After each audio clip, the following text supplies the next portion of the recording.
Coming up today on Locked On Texas Tech, where it really went wrong on Saturday, and what are we going to do about it?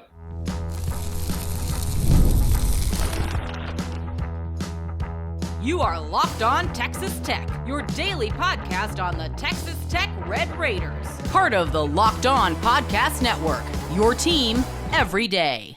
Great to be with you again on Locked On Texas Tech on the Locked On Podcast Network, your team every day, always free and available on YouTube or anywhere you get podcasts. And thanks as always for making us your first listen. Today's episode brought to you by FanDuel. And right now, new customers can bet only $5. And if your bet wins, you're getting $300 in bonus bets to use across the app. So download the FanDuel app today. With the only Chris level, I'm Casey Cowan. Chris, great to be back with you once again. And on today's episode, we're going to be football heavy, listening to some thoughts from Red Raider head coach Joey McGuire on a couple of different things. I want to check in with you on one part of the conversation leaving Tempe that maybe has gotten lost a little bit in the wash, that related to the injury bug impacting the offensive line. And I want to get with you on what maybe to expect as we move forward there, shuffle, change, or not. Also want to get to something that Coach McGuire was discussing when digging a little bit further into really the root of the issue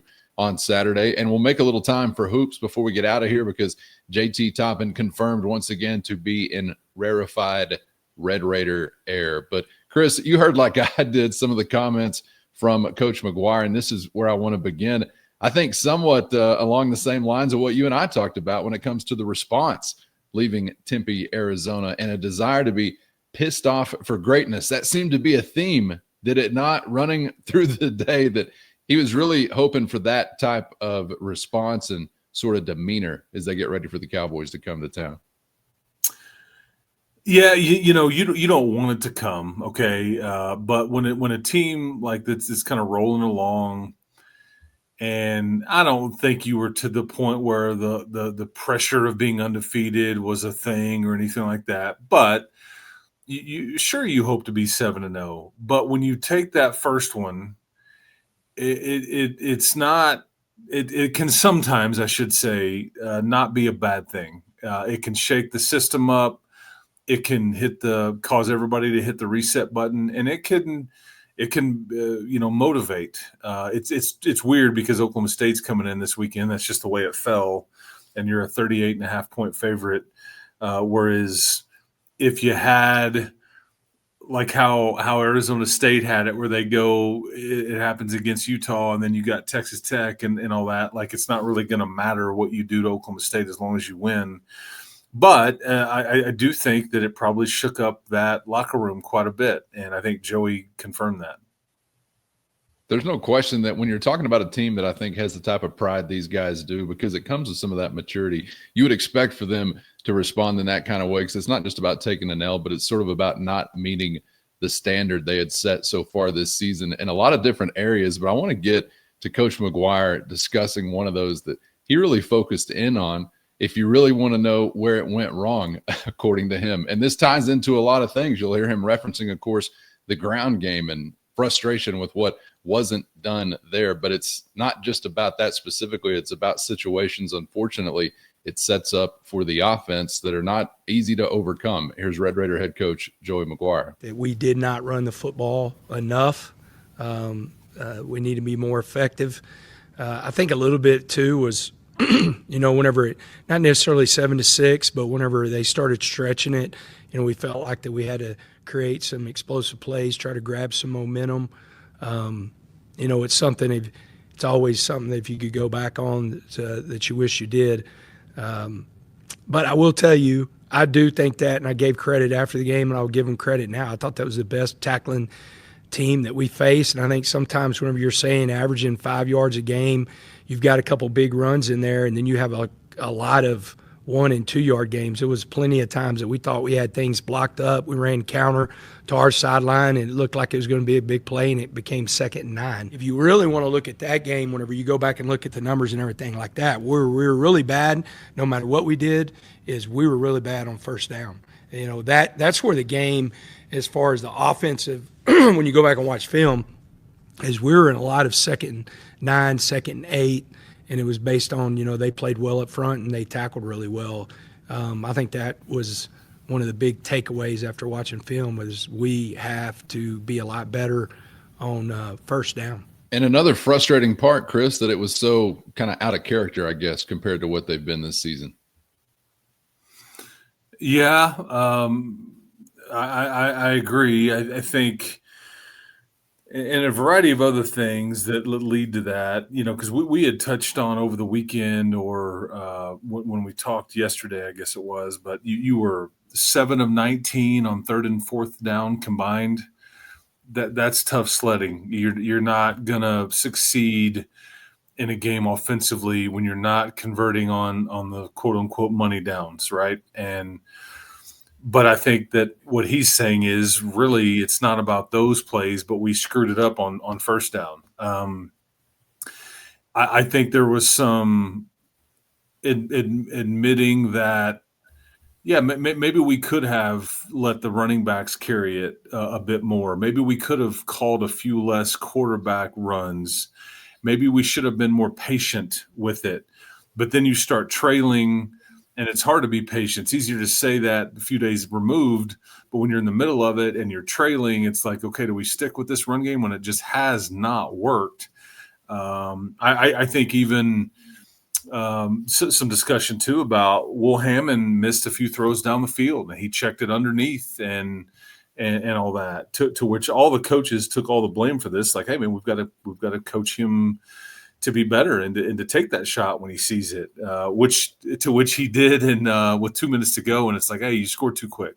So it's like, I mean, like, right. You know, hey, I did what you said, coach. I took the shot. I had the look and the coverage, and I threw the back shoulder, and yeah, but you did it all too fast. We need to, whatever. It's just part of when you lose a game. It's like everything's up for debate. But again, I go back to just bad timing, man. This team was just primed. They were ready for you. They were jumping around. Your sideline was far, far less animated than theirs was. They were bouncing around after a tackle of a 2 or 3 yard gain. They were very excitable, running their mouth, trying to get in your face. I mean, this was kind of a mindset thing, and I think you kind of succumb to it a little bit. And you can get into the technicalities of being better on first down and execution and needing to run the ball better, but and they did not miss many open field tackles. I mean, you have really Yak can stand for two things: yards after the catch, but it also is yards after contact. Okay, and there's been times where you have gotten loose and there wasn't a lot of that on Saturday. I'll say that, yards after contact. It's like when they got around you, you were down. Whether that's because they worked on it last week or just because they were pissed off for greatness, whatever it was. Either way, but it's got to be better. And you got a couple of more games to where you're really going to have to meet the challenge there up front, because it's clear as day what is likely to be the case in Manhattan, Kansas, and back at home against Kalani Sitake's BYU Cougars. Yeah, I've been as disgusted and sickened as many of you have by the amount of credit towards the opposition this week. I'm repulsed and appalled by it. I just want to reiterate that I do hate them, think very lowly of all of our enemies. But I will, from a tackling perspective, again say there were so many plays where you thought, oh, there's a sliver of daylight coming, and then all of a sudden – that one guy wasn't being made to miss, or that one tackle wasn't being broken, whatever it might have been. And Tech's defenses look that same way a lot of times this season. So hate it when it's that way for the other guys. Love it when our guys are doing it. But I had to kind of chuckle as well, taking a further look, Chris, because I know it did also feel the way that Coach McGuire described as far as setting down some of these long and not advantaged third down situations for the offense. And I was taking a look at the average yards that was required to convert these third downs, and it was 6.3, which is not a great number, but it's not the most disastrous that a Tech fan has ever seen, because I instantly think of like the days of Patrick Mahomes, and our average on third down would be about 12.3, yet we'd convert about 72% of them. He loved 3rd and 13. I don't know why, but he was so good at it. But I'm thinking, man, if the standard now is that this is, really a tough spot to be in, that says a lot about how far you've come, because there have been days where we've been dreaming for only 6 maybe needed to be gained on third down. But doesn't it kind of have to tie back to the ground game? I think setting yourself up in disadvantaged third down situations, a lot of times, not all the times, but a lot of times is going to be traced back to some inability to really run it when you want to, even if they know that you want to, like a first down. Yeah, and I think didn't Kenny Dillingham say last week, people move people? Yes. I'm a fan of that. You just weren't moving a whole lot on Saturday. Whether this is just them, it's you, the play call, it wasn't jiving. And I don't think it helped. I don't think it helped when Jacoby was far less than 100%. It was really like a Cam Dickey, Will Hammond just being asked to kind of carry the load. You don't have Terrence Carter in for the bulk of the game as a blocker. He had been really good and coming in motion and crashing down and doing a variety of things in the run game. I think he's been really good there. He missed over half the game, and then part of the game where he was playing, he just far less than 100%. So I think those things, and Davion Carter had come out, Cash Cleveland had come in, Carter came back in, gave up a sack. I don't know if he would be attached with that, but he was dealing with an ankle issue as well. So, again, pick it, any one of them, throw it all in the stew. It sucked. There wasn't enough salt in there, and whatever it was, whether it was the play call, the execution, the front, the not being pissed off for whatever you want to do. It just it needed to be better. It wasn't, and I just still go back to how bad so many things were, and yet, I mean, you're just right there. You are just right there. People moving people. That's right. Let's get to our people that were trying to move people, because this was part of the storyline. You mentioned it right there. For the offensive line was an injury angle with Davion Carter. And I want to take a listen first to Red Raider head coach Joey McGuire talking about in general what he thought from that group up front. First, today's episode brought to you by Monarch. Let's be honest, most of us can't even name all our financial accounts, let alone what they're worth. Between 401ks, savings, and investments, and more, it can be easy to lose track, and that can mean leaving money on the table. And that's why it's time to turn to Monarch, an all-in-one personal finance tool that brings your entire financial life together in one clean, easy-to-use interface on your laptop or your phone. It'll help with organizing accounts, tracking spending, and getting a better handle on your investments without ever having to touch a spreadsheet. Don't let financial opportunities slip through the cracks. Use our code LOCKEDONCollege at monarch.com for 50% off your first year. That's monarch.com and our code LOCKEDONCollege for half off your first year. Today's episode brought to you by FanDuel. The NFL season is here, and FanDuel is making sure you're ready for kickoff with a can't-miss offer. Right now, new customers can bet only $5, and if your bet hits, you're getting $300 in bonus bets to use all across the app. Play your props, building a same-game parlay, or even jumping in live as the action unfolds. Any way you like it, FanDuel has you covered, and it's quick, easy, and secure every time. Ready to play? Download the FanDuel app now by visiting FanDuel.com to get started. That's FanDuel.com to place your first $5 bet.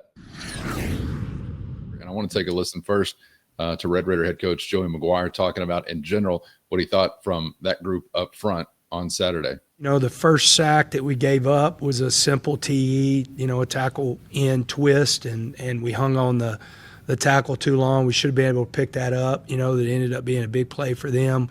We didn't get a lot of push.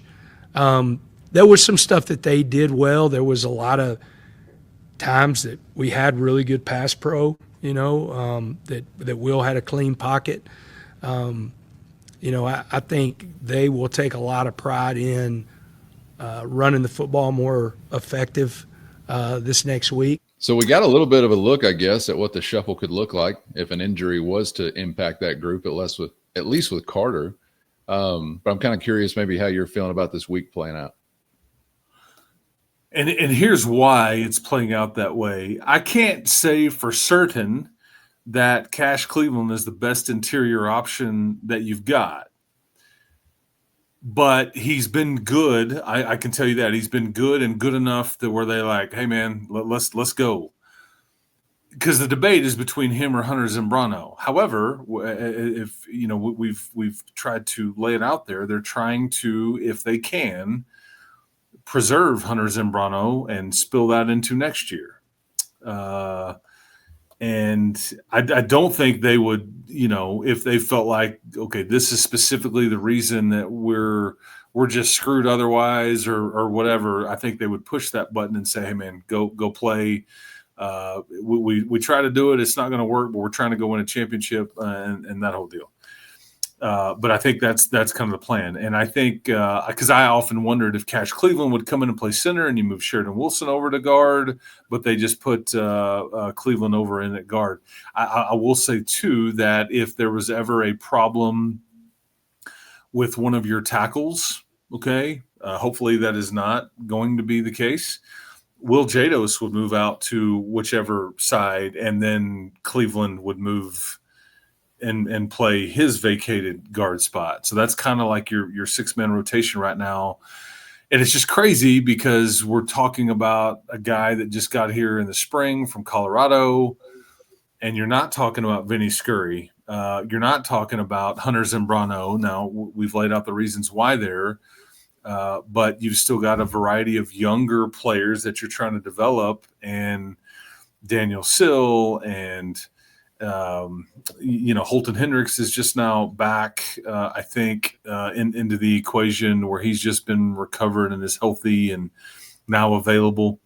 But it's just, So again, it can, because Cowan, we had spent the last couple of weeks really praising this group and feeling like, okay, it's starting to get better and everybody. And then you come off that Kansas game when they just ran it down their throat and all the things. And this feels like a step back. It just does. I mean, it feels like a regression, but this is the way football seasons go. It's not just always like a steady improvement and a steady climb up and all those things. And this was, again, Arizona State, I think, also is pretty good up front they don't really allow teams to run the ball. They've got a body of work over the last, year plus that would suggest that this is not what happens.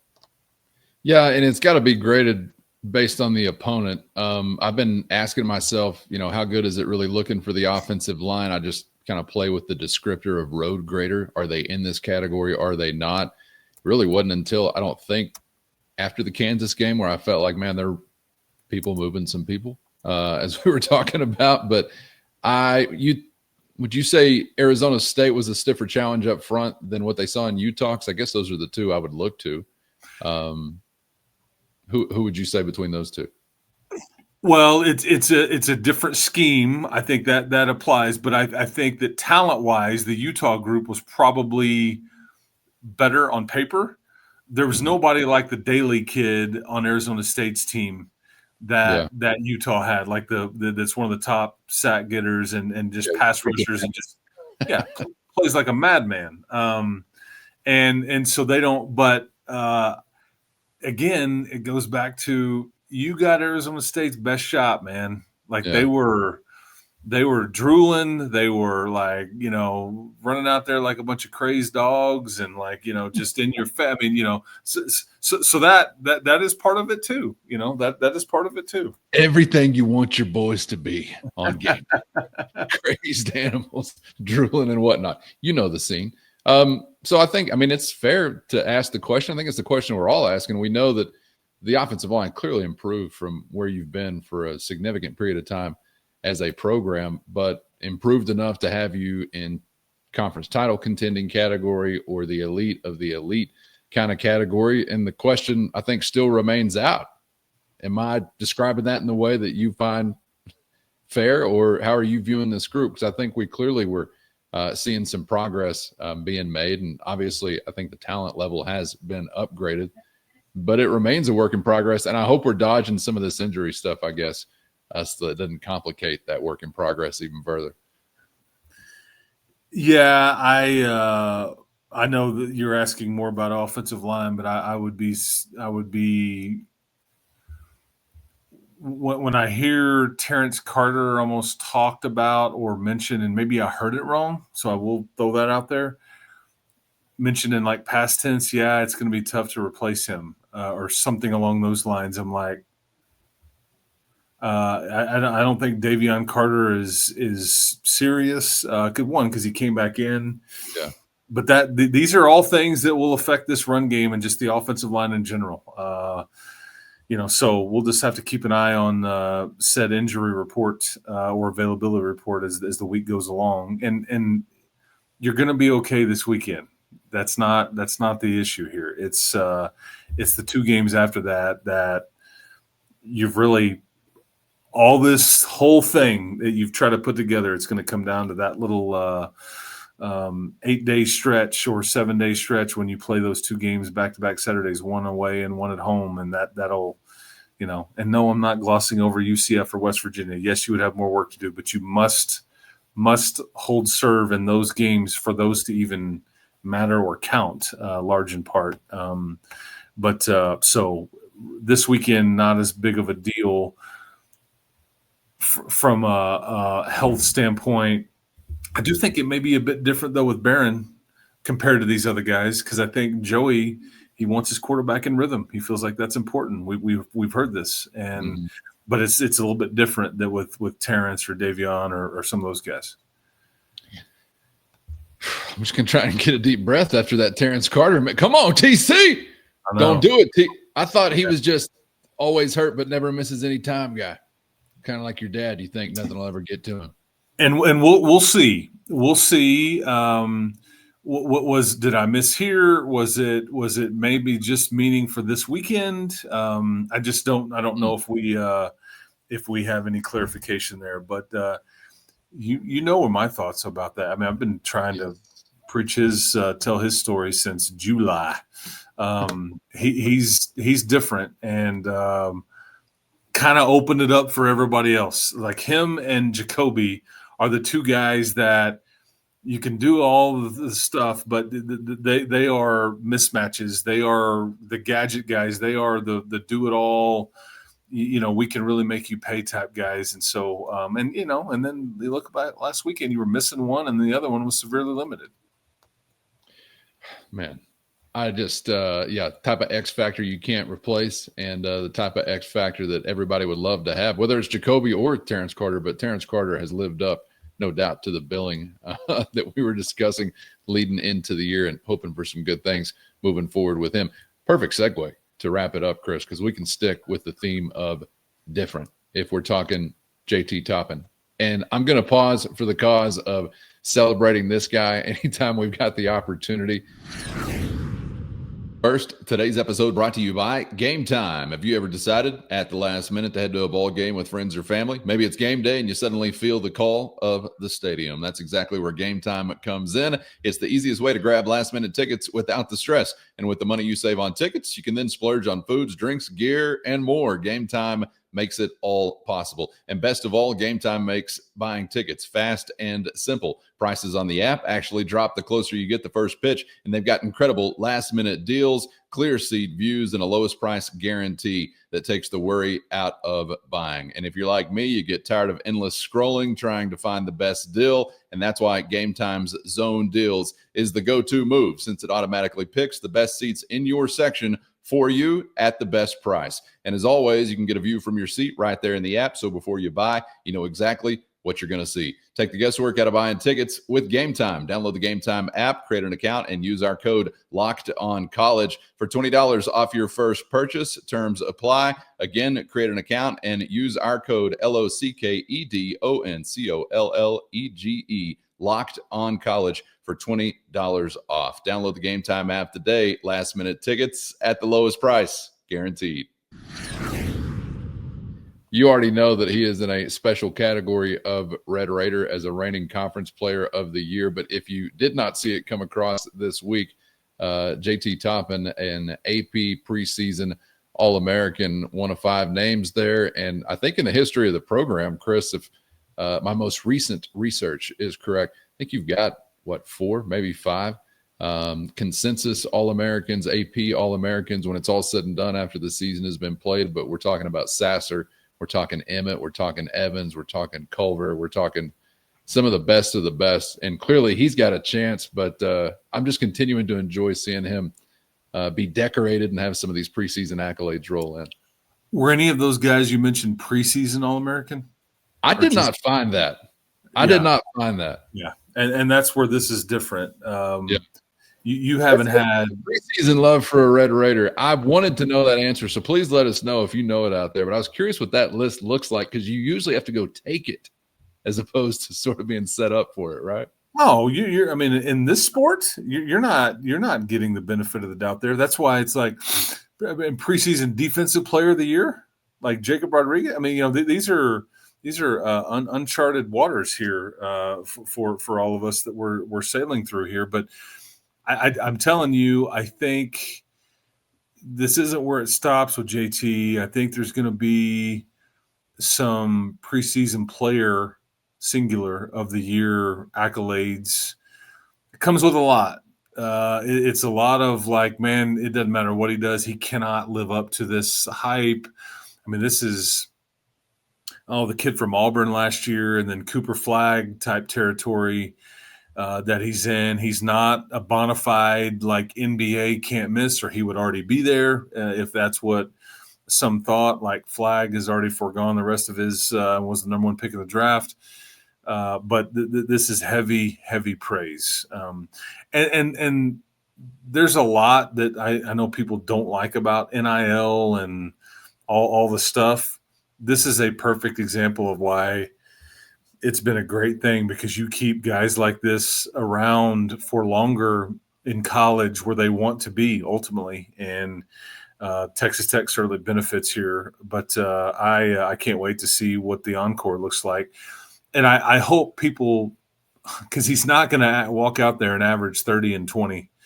Okay, this isn't what's going to happen. I mean, last year it was, 19 and 9 is what he averaged. And so I bet those numbers rise a bit. Some of that will be a bit skewed because of the added competition that they have agreed to play, I think, large in part, and hopefully he stays healthy, and the added weight that he's put on benefits him. But this is a smooth lefty, man, with one of the quickest hands, and like the second jump when he's going for rebound, and he's just got some subtle nuances to his game that are just fascinating to me, that you have to watch him repeatedly to really appreciate, and it's just very under the radar, but man, it makes him really spicy. Yeah, and I'm glad we're simpatico on this. I'm glad you bring up the NIL component and the hanging around in college longer component, because that was one of the things coming into this era I thought as a Tech fan was going to be beneficial for a program like Texas Tech if you were in a position to have motivated supporters and resources and all of that stuff. You would be in a position to really see some fortunes change. And I thought for programs of that type of ilk, it could be possible you saw great benefit in players hanging around longer or arriving in the first place coming into it. I didn't know if that was a pipe dream or not, but yeah, we're seeing a little of this, and I'm just sort of still kind of in a spot of having my mind blown. We're talking about another go round with him, because I was as excited just to land him the first time, Chris. I remember having our conversation when he chooses the Red Raiders, and we're talking about, it's going to be sort of a quick stop, quick layover in Lubbock in a way. And then it turned out to not be. So never know what the future might hold for a program that has some proof of performance, but also obviously very motivated support as well. Well, it's a compliment to the way you're conducting business here. It's a compliment to Grant McCaslin. But keep in mind, when you go back to JT's situation, he was one of the first to commit to where they got a deal done or whatever. I mean, it all happened fairly quickly here when you're trying to put the roster together. And it's important that happened, because then it allows you to go, you want to come play with this dude? Like, hey, Mr. 3-point shooter, how many open shots you think you're going to look when we get to throw in the ball and he's a willing passer that'll kick it back out to you? I mean, so it was a key piece to the puzzle very, very early on in the roster building phase of what they did to try to put this team together. But credit to JT and then Coach McCaslin and staff, and then obviously the way you're conducting business here with the resources available. So I'm just thrilled to watch JT 2.0, kind of in play here. Man, and I know we're running thin on time, but I'd be remiss if we didn't bring it up and I texted you about this. I'm like, what am I missing as far as a qualifier or something here? Seeing a ranking, I think, from Andy Katz, and this is going to help JT, of top individual defenders, and he's got a guy in a Red Raider uniform in his top slot in Luke Bamboye, whose name may be just unknown to some Tech fans right now if you hadn't really been locked in. But, Chris, that front court defensively, I'm hoping is maybe an animal unlike we've ever seen, and we've really seen some monstrous defenses here before.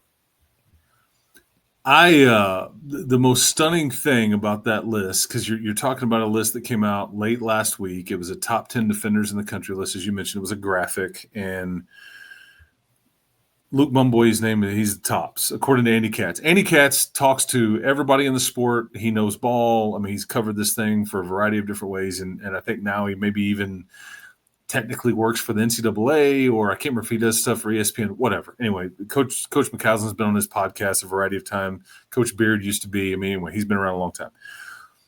But the most startling thing about that list is that Joseph Tugler was third. And for Luke Bamboye to be ahead of him, stunning to me. Joseph Tugler is a dude times 10 when it comes to the defensive end of the floor. And for the thought that Luke Bamboye could be better than him, damn, man. I mean, that is heavy steps, Patsy. And it's he didn't have the biggest numbers last year. It's a lot of this is analytically based. It's based on, okay, let's take these numbers and let's stretch them out to where if he was playing this many more minutes, but let's put him into the equation of he's doing this in this many minutes with these people around him and all the things. And we'll see if it turns out to be right or wrong or slightly right or slightly wrong, whatever. The point is, this is worlds different from a rim protection standpoint than what you had last year. Okay, that point needs to be mentioned.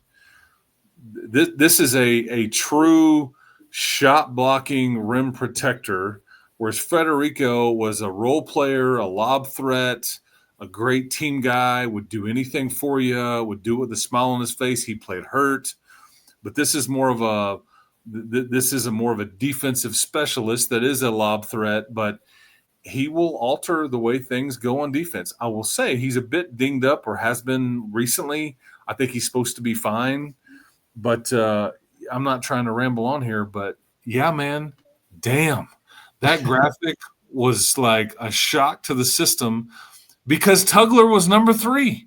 I mean, I can't get over that, but I'm here for it. Sign me up. But this is also it reminded me, tell me if I'm wrong, but it reminded me of us talking about apparently the great effort or great lengths that Texas Tech was going to try and bring him on board. They really wanted this guy. Correct. And this is where you're outside. Okay, so you think that Federico is done, and then it's not. And nobody can really, like, what is going on?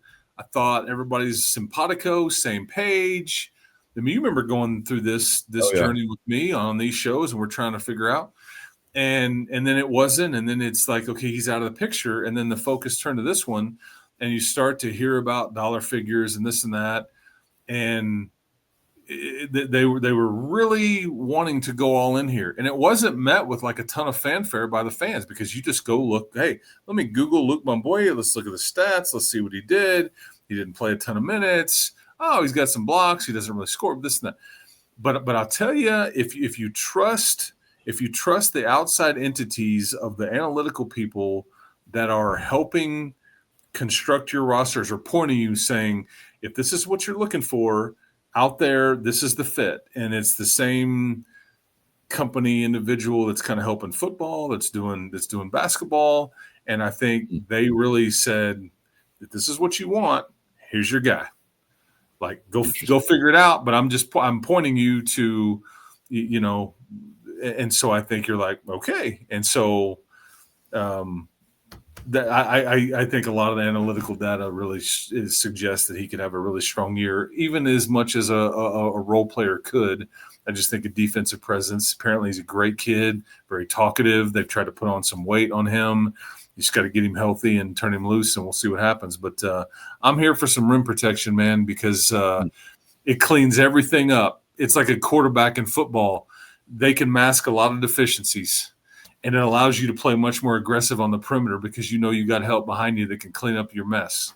And it's fun to think about.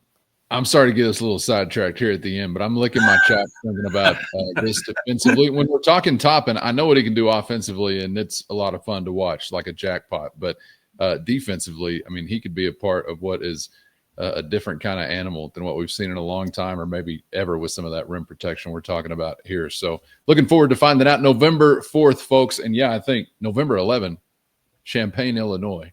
Get ready. It's just around the corner. So looking forward to getting there. Okay.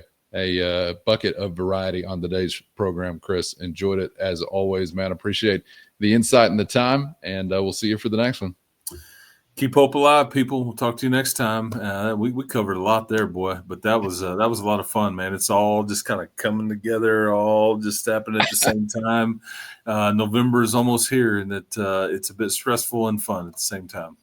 I mean, it's early in the week, and the bingo card is still fairly full, I would say. If we've already talked tortillas, Bamboye, AP preseason All-American. I don't even know what else we covered so far this week. So I hope you caught up with all of that. If you did miss the tortilla convo in depth, stern but fair between Chris and I hope you'll find that on YouTube or anywhere you get podcasts. Thanks to the everydayers for always riding along, and of course the Matador Mob as well. Hit our show notes and find a link to a free 14-day trial if you're interested in joining that crew. That's your direct line to Chris and myself with one-on-one text sent straight to your phone. And get subscribed on YouTube or anywhere you get podcasts so you never miss a thing. For Chris, I'm Casey. Thanks as always for the time, and I hope to see you back for the next round on Locked On Texas Tech.